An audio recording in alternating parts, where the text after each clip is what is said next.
Los empresarios que estoy hablando están todos bajo presión. Muchos han tenido que cerrar sus compañías, las compañías que ellos mismos han creado. Las pymes no aguantan más que un mes porque no tienen caja. Y a todos les está pasando lo mismo. Pero hay sectores de actividad que les está yendo muy bien. Paulatinamente su demanda bajará.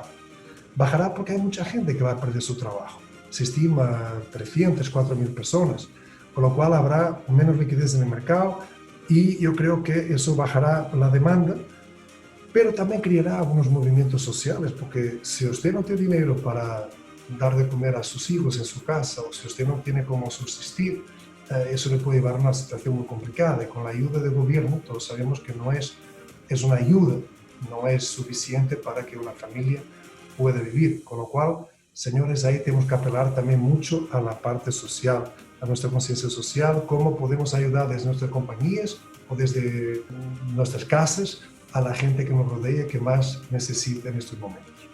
Hay un porcentaje de la población que está trabajando desde su casa. Esa es una parte que nunca habíamos visto. O sea, al final todos nos habíamos vestido de una forma o de otra, tanto a todo lo que es digital, todo lo que está conectado con el mundo digital, y el teletrabajo era algo que todos nos resistimos. Pero gracias al teletrabajo, eso nos está ayudando a mantener la actividad y todos nos hemos dado cuenta de la importancia que tiene este nuevo mundo digital. Quiere decir que dentro de este proceso de análisis hay algo que llama mucho la atención. Usted tiene que estar metido ya a solucionar todos los problemas que tienen que ver con la digitalización de su compañía, de los procesos, de la puesta en marcha de herramientas que le permitan contactar al consumidor en el periodo que estamos pasando actualmente. Pero cuando unos sectores se caen, hay otros que se recuperan. A pesar que tengamos una gran dependencia del turismo, por otro lado, estamos viendo que el oro está creciendo, pero también por otro lado, estamos viendo que el petróleo está llegando a niveles que nunca había llegado. Y también me gustaría llamar la atención, porque en un país también, que el país no sea tan dependiente de otros. Tenemos un gobierno que hizo en los últimos años mucha inversión en la agricultura y eso nos está a permitir que seamos autosuficientes. Si a eso sumamos que no hay tanta demanda turística, quiere decir que vamos a tener hasta exceso de alimentos que podríamos exportar a las zonas del Caribe, ¿no? Yo creo que eso, todo este balance nos va a permitir que podamos tener una balanza no tan descompensada, sobre todo en temas muy importantes. Estaba pensando en qué sectores les debía comentar, sectores que están teniendo un dinamismo enorme y todo que está conectado con el sector de delivery. Nosotros le llamamos la última milla, ¿no? O sea, ¿quién lleva las cosas a casa? Era un mercado que antiguamente nosotros casi lo asociábamos a los colmados, ¿no? Que tú llamabas y te traían lo que tú necesitabas. Pues esa última milla se ha disparado. Y antes, que era el caso un modelo exclusivo de los colmados, hoy casi todos los negocios lo tienen que tener. Además, se ha digitalizado a una velocidad enorme y ha traído muchas empresas multinacionales como Globo, como Pedidos Ya, como Hugo. Multinacionales también se han sumado como Coca-Cola o Cervecería Nacional con las plataformas Wabi y Cormap. Y hasta los supermercados últimamente han entrado. Hay supermercados que tienen una lista de espera tan grande que si tú pides algo, tú entras en una cola y te sirven pasado como 10 días o 12 días, ¿no? Entonces, aquí hay como una pelea para ganarse toda esta información del consumidor, la data del consumidor, que después va a ser una ventaja competitiva el manejo de esa data para que podamos seguir en contacto con el consumidor. Lo que les quería decir en esta parte de análisis es que la gran amenaza que tenemos, que todos sabéis que la incertidumbre, que es lo que va a pasar, también para mí es la gran oportunidad, es aprovechar el momento para reinventarse. Yo creo que las mejores ideas nacen cuando uno está en periodos de dificultad. Cuando estás viendo que te estás ahogando, haces de todo para sobrevivir. Yo creo que estamos en una situación en que todos tenemos que salir fuertes.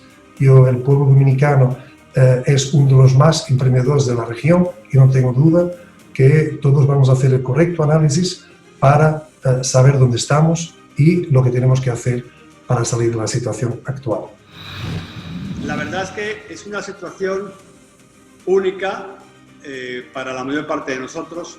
Nadie ha vivido una pandemia, una crisis por un virus a nivel mundial y por lo tanto aquí en República Dominicana pues tenemos que lidiar con algo que no solamente afecta a República Dominicana, sino que afecta a todo el mundo. Yo lo primero que haría es, evidentemente, reconocer la situación.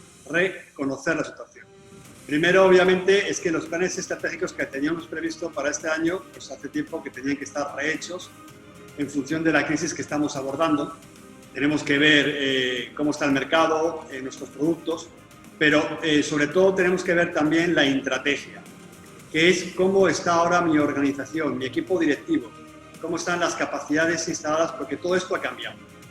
Si a lo mejor antes no era un hecho relevante que mi equipo directivo, pues una persona determinada, tuviese un apartamento más grande o más pequeño, tuviese una sala para poder trabajar, una especie de oficina en su casa o no, o el número de hijos, si antes no era relevante para mi empresa, ahora sí que lo es, porque todos esos elementos van a hacer que mis directivos tengan más capacidad para acometer esta crisis o menos capacidad porque tienen un peor lugar de trabajo. Por lo tanto, reconocer la situación de la organización, reconocer la situación de mi equipo directivo y luego reconocer también cómo está viviéndolo mi propia familia y yo mismo. Esta situación hace que tengamos que estar confinados y el teletrabajo que tenemos que abordar no es en las mejores condiciones o en las condiciones que preveíamos lo que podría ser el teletrabajo. Probablemente no tenemos ayuda en casa, ya antes sí la teníamos, probablemente tengamos que los hijos están en casa y no están en el colegio y tenemos que combinar nuestra labor directiva en un momento crítico con todas las labores del hogar y de la familia. Por otro lado, una vez que tenemos que reconocer todo esto, que hacer bien nuestra situación para saber dónde estamos parados, tenemos que empezar a hacer nuestro diagnóstico y empezar a tomar decisiones, ¿no?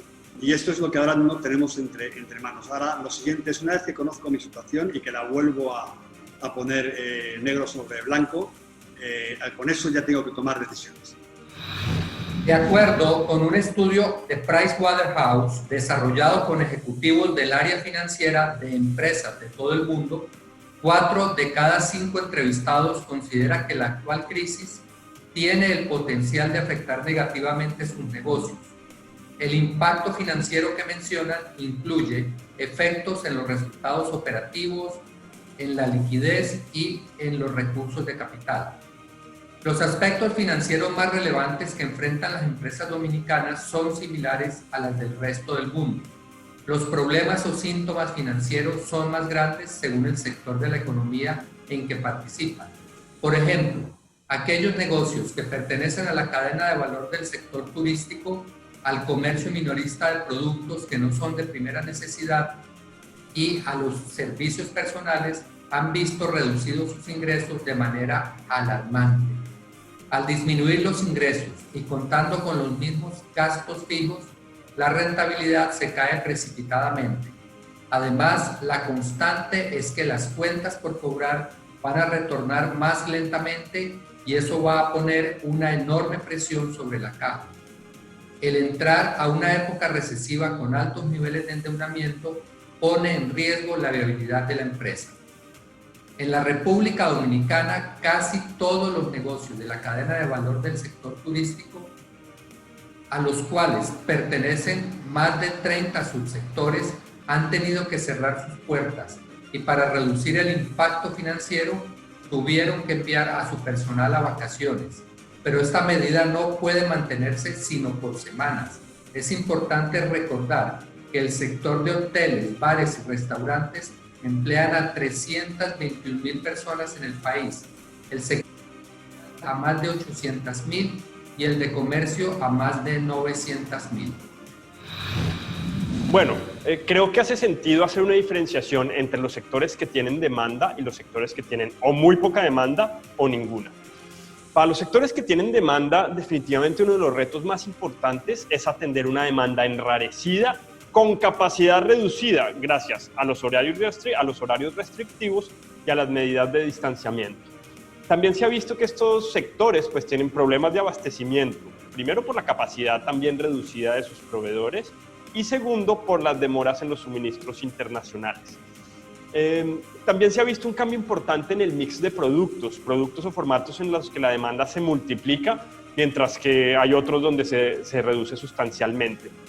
Y adicionalmente, algunos directivos me han informado sobre cambios de empaque en los proveedores internacionales, lo que obliga a asumir nuevos procesos dentro de la empresa para poder vender normalmente. Por otro lado, los sectores con muy poca demanda pues están en un escenario completamente diferente, ¿no? Tienen parálisis prácticamente total de sus operaciones y de sus ingresos, tienen inventarios paralizados y aquellos que tienen productos de ciclo de vida corto pues perderán valor cada día. Algunos empresarios me han informado también que tenían pedidos antes a la crisis, así que tienen pedidos en tránsito que probablemente van a incrementar sus inventarios. Entonces, en este sector, digamos que ya se sabe con certeza qué tan hondo cayó la demanda, pero la incertidumbre está en cuánto tiempo se extenderá este periodo. Así que están pensando en cómo van a reiniciar sus operaciones y a llenar su capacidad.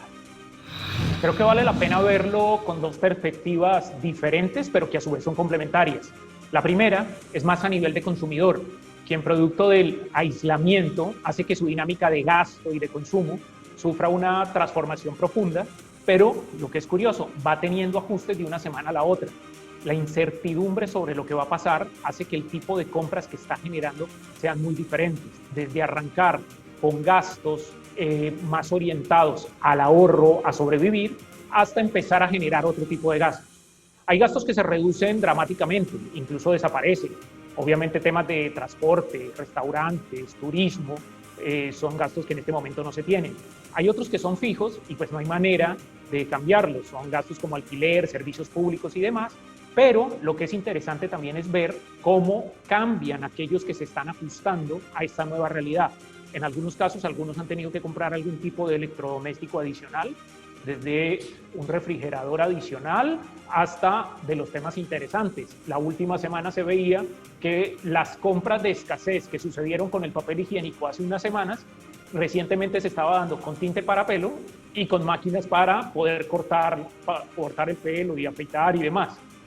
De esta forma, también hay otros que se incrementan de forma considerable. Claramente los temas de limpieza, alimentos, y en algunos casos incluso compras de medicamentos no necesariamente recetados para estar prevenidos. El fenómeno particular es que el consumidor compra más por necesidad que por fidelidad de marca. Así que no veamos un tema en este punto en específico de fidelidad de marca que no es el diagnóstico. El consumidor se ve enfrentado a compras obligadas en principio. Pero a su vez, con la otra perspectiva que tiene que ver con la comunicación de las marcas, el consumidor también empieza a ser más exigente con los medios que consulta. Vuelve a medios tradicionales, volvió a subir el consumo de televisión que no se veía hace un tiempo, pero lo que está buscando es algo que le inspire confianza para poder enfrentar la otra epidemia, que es la infodemia o la epidemia de información que está sufriendo el consumidor. El consumidor también necesita encontrar información creíble. Así que a la vez que ve medios más tradicionales, también incrementa su tiempo y consumo de redes sociales. El consumidor, a su vez, vuelve a comprar en el colmado, que aunque siempre ha estado presente, se están volviendo más atractivos por la disponibilidad, por la cercanía y, cómo no, por el delivery. En este momento, quizás sea pronto para hablar de los cambios profundos en los hábitos de compra y consumo de los consumidores. Sin embargo, van a darse algunos fenómenos dentro de esta epidemia que se van a ver reflejados en un futuro cercano. Estas transformaciones van a depender de cuánto se demore y cómo termine el aislamiento por el riesgo de contagio de coronavirus. Lo que también nos fortalece con estas perspectivas adicionales y es qué deben hacer las empresas para esos cambios bruscos en el comportamiento del consumidor y las realidades que están enfrentando en algunas empresas como contracción de la demanda o en otras que están teniendo una demanda explosiva y, cómo no, para todos las dificultades operativas que están enfrentando.